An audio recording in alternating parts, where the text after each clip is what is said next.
of coming to work. Omanya kuba bwetonya. Yeah. There is a way your bed is sweet. Buli chimu ate get it from bed ate showering ate coming to work ate fanange nga byonna hustle. Hustle, I know it. No man ojukira until you don't have money, so you must work. Oh Lord. So what's happening in the country? So speaking of a rainy morning, it has been a rainy day, and I think this has probably hindered some of the street vendors from going to the city center as they usually do. It's the only reason as to why they are not on the street. Yeah, it's one of the reasons. Okay. We are assuming it's one of the reasons. The other reason could be that maybe they have adhered to the ultimatum, because today is the day that KCCA gave us, and the minister actually for Kampala Metropolitan Affairs gave as the day that vendors should be forcefully evicted off the city if they do not comply and then leave and go to the designated markets within Kampala and the outskirts of Kampala. Yeah. So as of now, the information we have is that the streets are largely empty. Okay. Yeah, and man, this could be attributed to the rain. But we are yet to see if the sun comes out, or will the vendors really show up on the streets, because we also know that now KCCA enforcement officers are tasked with the role of ensuring that, the streets are empty. That's in enforcing the trade ordinance of KCCA. Okay. But now they are empty. And if you look at the videos that I've seen around, Kampala is just a few of them are on the streets, but no enforcement has so far kicked off. But that's a story that we are following up on, and our reporters will be giving us the details. But in some places, you can see street vendors operating normally, despite the KCCA directive. Okay. Now, we have the KCCA ED, not the ED, but the spokesperson for KCCA is called Daniel Nwabine. Nwabine was saying that there are available spaces in markets, about 1,980 spaces are available in the markets, and was again advising the street vendors, please do not wait for this enforcement to happen. Do not wait for us to go on the streets and remove anything that enables street vending to happen. Just ensure that you get off the streets. Shall be out in full gear to make sure that all those who are on the street leave. Those enablers, like pellets where they put their merchandise, like sigiris, which they have been using some of them to roast. All those, anything that facilitates street vending and is in the wrong place, we are going to. We have established that there are 1,980 spaces that can be occupied by our friends who are trading on the streets. But also, we have an option of online trading, where we can teach you how to trade online, where you digitally receive an order and you within Kampala, and these are ready to receive traders.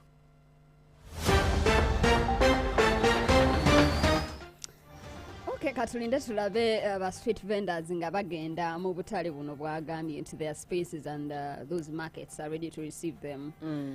Katubalinde tulaba banagenda. The only thing that is questionable is the procedure of KCA, because one thing is to tell people, this is something that has been ongoing for years, in and out. We've seen that enforcement of traders. We've seen how KCA enforcement officers have been attacked, for using more than forceful methods to evict these traders. But then the procedure of how to do this, because if you tell me, Flora, today that I do not want you to be on the streets, and there's a particular procedure within the ultimatum that you have given me, can I be able to follow up and do whatever is required of me? For instance, if they're supposed to go to these shops within that 2 weeks that they gave them, was it possible because Kampala streets have over 2,000 vendors, and the available spaces are 1,980 according to Nwabine. So what happens to maybe the other 4,000 who do not have probably places to go? Does KCCA have a plan for them? Or if they are there illegally, is there a way that they can also benefit from the economy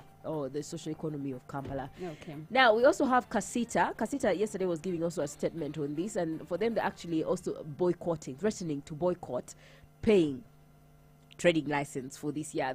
According to Thaddeus Musoke, who is the chairperson for Kasita, he was saying that they, during the festive season, the entire festive season, they failed to make any profits. That was November, December, January, up till Feb, because most of the streets areas were occupied. Now they are saying if KCCA is a backing dog, as in they're just saying words but not going to act on it, them as traders who occupy some of these places, their kids, and the shops and all of that, they will boycott paying trading license to the government if the traders and the street vendors are not evicted. Okay. KCC enforcement officers have been openly seen soliciting money in form of bribes from vendors, which compromises the enforcement processes. Going forward, ladies and gentlemen, KCCA must endeavor to maintain trade order in the city, or else we have already declared, as I do, that if they don't do the trade order like it were, the business people is going to boycott the payment of trading licenses for 2026. Nga bakambwe naye nga bwe nagambye John nti nabo basaasira because they pay rent, ate balina okusasula ogwo omusolo, ate biki, ate bali ba street vendors, they have the same goods ne bano ze balina. So instead of you, Pamela, okugenda mu kizimbe ogula ku street vendor ali awo, ate oli naaba nga asasula rent naye nga tafuna baki ba customers. And the accusation has been around from these people who occupy a kid. Some of them say that these people you think are street vendors are in a small capital to throw just small merchandise on the streets. They're actually, it's a facade, because balina sente, some of them have even stocks. They have actually stores where they go and get material yes, from Nebaleta ku street, then they sell as if. So the actual cost of their capital can be just as competitive as the one dealing in an arcade. Okay. So that is why the casita traders are going hard on them, because they're saying, man, street vendors. They are not. They are not really as assumed. They have lots of merchandise to sell, and they are real competitors with us who are paying rent and doing these other things. Anyway, let's see how that plays out. Ate ne wali okugamba nti aba KCCA, those who are enforcing okubeera nga bano aba street vendors bavaawo nti they are accepting bribes. Yes. Nti oli akuwaayo 5 oba 2 n'omuleka n'asigala nga atunda. Yes. That has been also a problem. I think that was one of the things that hindered the complete eviction of traders from the city. Then 2 weeks later, you see they're back. Yes, but now I think this time it is too much. It's an overwhelming street vending process in Kampala. So that is why KCA is coming out strong. Let's see.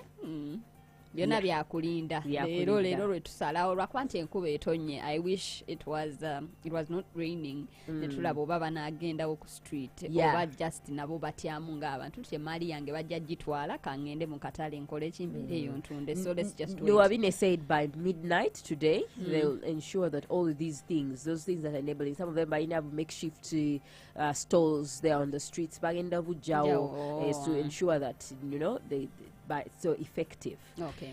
Anyhow, so yesterday you had the news about the defection of Nsibambi. Yusuf Nsibambi has been a senior member in the opposition circles. He has acted as an opposition chief whip in parliament.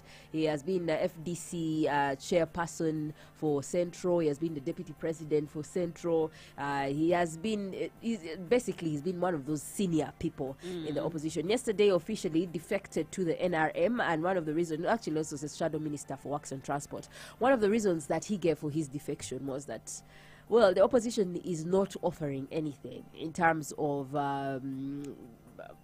possible change. Yagenze mu NRM. Officially, he had defected in NRM. Remember, he lost the Mawokota seat to an NRM candidate, of which he considered defeat.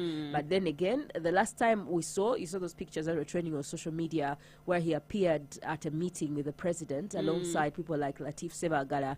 And during his appearance there, when they questioned them, he said that we're talking about political prisoners. Okay. And how the president can ensure that these political prisoners are freed. Are freed. Okay. So now he has yesterday officially, shifted sides to the NRM, and he says that the opposition lacks direction, it lacks coordination. There is, after deep reflection on the kind of opposition politics, he feels like the ideology doesn't rhyme so well with his understanding, and that is why he chose to take sides. Now, we have several opposition politicians who have commented on this. Some, or most of them, are being negative, except for, we've seen the likes of, what is his name, Medad Segona, who has maybe try to give a comment that is a little bit, we'll hear him there commenting about Nsibambi's switch. Everybody who leaves us in the opposition, we miss them. Forget about people who pretend. Taking power is about collecting numbers. Anyone who leaves us is a loss. We shall miss him. And for me, solution is uniting and agreeing to work together. Agreeing to continue to work together and pursue a common cause. You ought to know when a member has lost an election, the bitterness that wells up in one's mind and heart could have eventually degenerated into this. So I'm just saying it is one of the factors, but I know very little about what could have obtained behind the curtains. Okay. Someone who has been that are joining NRM at this juncture. No, Nsibambi remains a colleague even when he has joined the other side. So I wish you well, man. He wishes him well, yeah. Atakolechi. Omuntu waba asazewo nagamba moving from this party to this one. Yeah. Then there shouldn't be a problem, because at the end of the day, even if you say what, Pam, if I've decided, I've decided. Yeah. Pozingeri binamala kunjocha nenda banga I'm not comfortable your gender ze. Yeah. Njakwejjayo nzeka, but not because you've told me I've made a wrong move. No. It doesn't work like that. We have seen PFF President Elias Lukwago say that for Nsibambi to use the issue of political prisoners is not good, because you're saying, why would he use it? It is obscene and immoral. Okay. Because for him to use that issue of political prisoners and then later switch sides. Then Democratic Party has also spoken about it. They're saying that if someone feels like his relevance is not felt anymore in the opposition, then they can move the other side. FDC itself says that they were yet to summon him over his meeting with the president, because they said that they were not aware that he had that meeting and he was representing their party to discuss political prisoners. However, they say if he chose to leave, then it's his choice. It's Yeah. his choice, so. Pamela, if I've decided to move, Yeah. you already, I think we are having it at that meeting. Yeah. That's why Yeah, he it came was out not to official. say, until just we were talking about political Or probably prisoners. they were really talking about political prisoners, and during that meeting he had a change of mind, was like, but this meeting with the NRM chairman has been very, very fruitful. I think I should switch sides. This is where my relevance will be felt. It's possible. Hello, guys. The mid-morning to Corner with Flora Shaw, 100.2 Galaxy FM. Zina. ISBAT is a leading chartered university with world-class campus facilities and internationally experienced professors, assuring